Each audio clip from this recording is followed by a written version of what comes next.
I'm Izzy Swan and this is Think Woodworks, and today we're going to take a look at making pocket holes in a whole new way.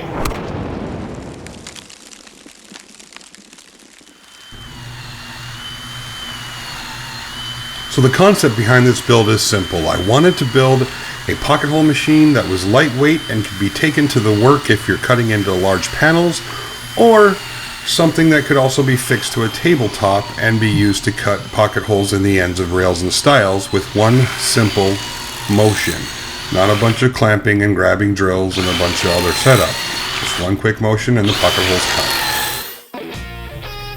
I didn't have a real firm idea in which direction I was going with this when I started.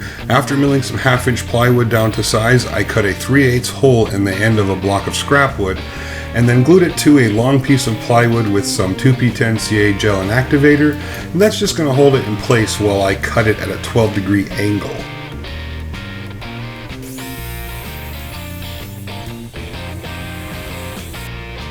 After I had the cut like I wanted it, I screwed it down to a piece of 1/2-inch plywood, ran the drill bit all the way through, and it turned out that my piece of plywood was a little short, so I added another piece of 1/2-inch plywood to it. With that done, I put the drill bit through. Now I want the center of the drill bit to be about 3/8 of an inch high, so I figured out where that would be and put a mark so I could later put a brace in there, or a stop position. And then I milled up 2 pieces of 3/4 inch plywood that I glued down to the base. These are going to be the sides or rail guides, if you will. Again, using the 2p10Ca gel and activator, I can just go really fast when I'm using that. I don't have to stop and wait for glue to dry. After that was done, I trimmed up one side of it, made sure it was all square, set the saw back to 12 degrees, and then cut down the length of the guide rails so it would match the same pitch as the hole for the drill bit. When that was done, I needed to find a way to mount the drill, so I cut a 2 3/8 hole, which is the same as the nose of the drill, and then cut out a piece of wood that I could slide that into, and later I'll show you how I fasten that down. Now with that done, I took a piece of 1/2-inch plywood and used it as a guide, laid it out on there, and then was able to attach the drill bit. So that keeps it at the right height for the hole, if that makes any sense.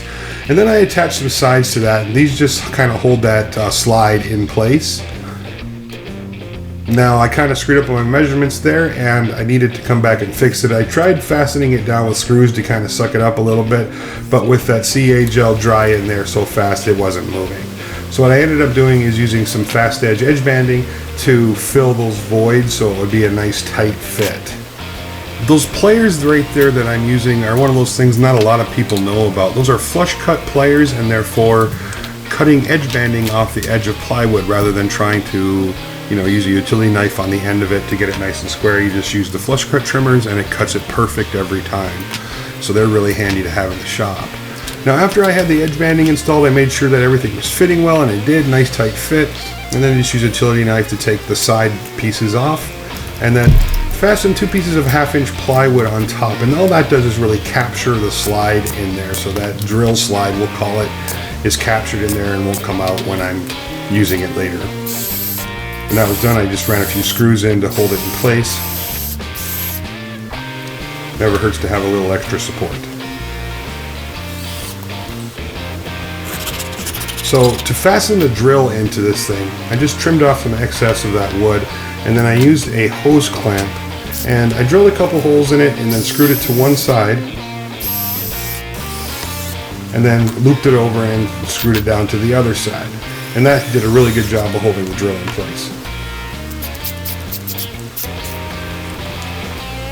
Mount it and give it a shot. So I needed some place for the chips to expel, so I drilled a couple of holes in where the drill bit protrudes through, and then on the other side just tapered it out a little bit. Now to actuate this thing, I set up these little handles, and I did most of this off camera, and then just attach this linkage, so this would be the whole thing that actuates the drill. Just by moving that handle forward, it pulls the drill in and cuts the hole.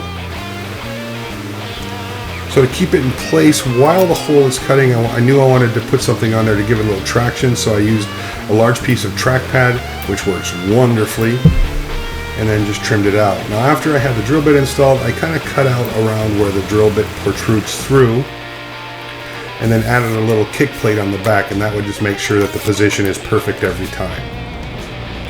And gave it a whirl.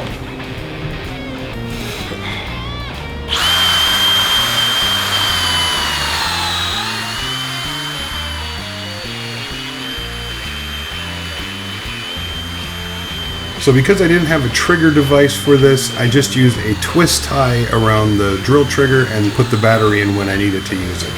In an upcoming build, I will definitely add a trigger to it, so that's not necessary. But this thing really performed better than I could have imagined. Now, with the hole being wood and not having a metal guide bearing, it did have a little bit of play and movement in it, but this is really just proof of concept. The next build will be much better, a lot more user-friendly, and very, very fast.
Not bad for an afternoon's worth of work.